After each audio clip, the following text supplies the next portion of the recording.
जैसे चाँद की अपनी कोई चमक नहीं होती, सूर्य उसे चमकाता है, वैसे ही गज़नी भारत के स्वर्ण से खुद की ज़मीं चमकाना चाहता था।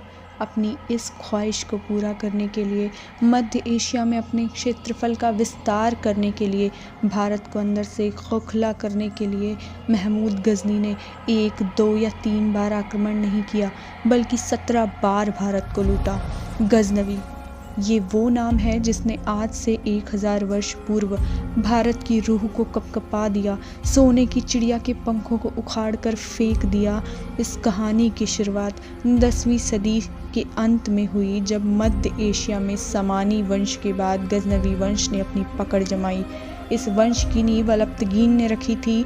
तत्पश्चात सुबुक्तगीन शासक बना और फिर शासन की डोर यामिनुद्दौला गज़नवी के हाथ में आई, जिसने खुद को सुल्तान की उपाधि से नवाजा और भारत की ओर अपने कदम बढ़ाए।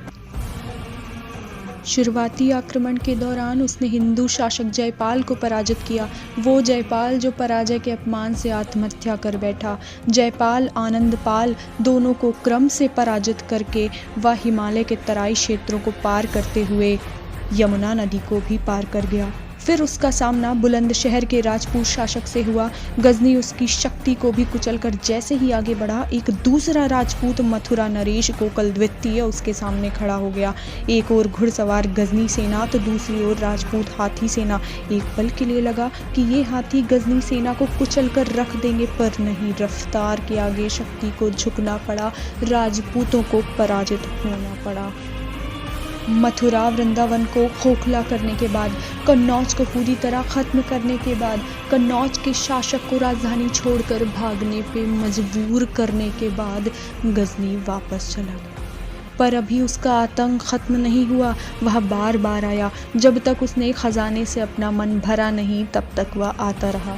इधर जब चंदेल शासक विद्याधर को कन्नौज के शासक के भगौड़ेपन के बारे में ज्ञात हुआ, तब उसने खुद कमान संभाली और कहते हैं यही एक राजा हुआ जिसने गज़नवी की आंखों में आंखें डालकर टक्कर लेने की हिम्मत की और अपराजय हुआ।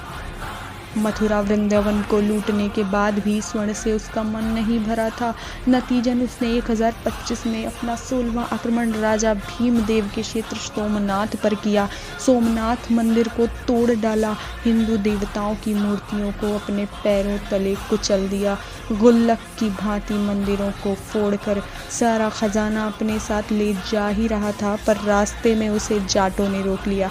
इसका परिणाम सभी को पता है कि पराजय केवल जाटों की हुई। गज़नवी की हद पार हो चुकी थी। उसे सोने का इतना अधिक मोह था कि इस बात का अंदाज़ा लगाया जा सकता है ऐसे कि जाटों के साथ द्वंद्व में उसका कुछ खजाना इधर उधर क्या गिर गया।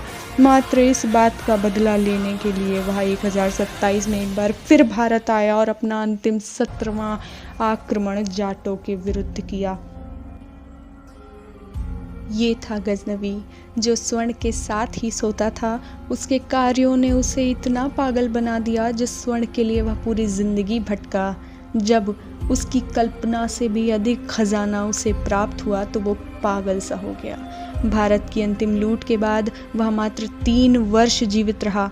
1030 में उसकी मृत्यु हो गई। लालच बुरी बला होती है, ऐसा सुना था, देख भी लिया। पूरी वीडियो देखने के लिए आपका बहुत बहुत शुक्रिया।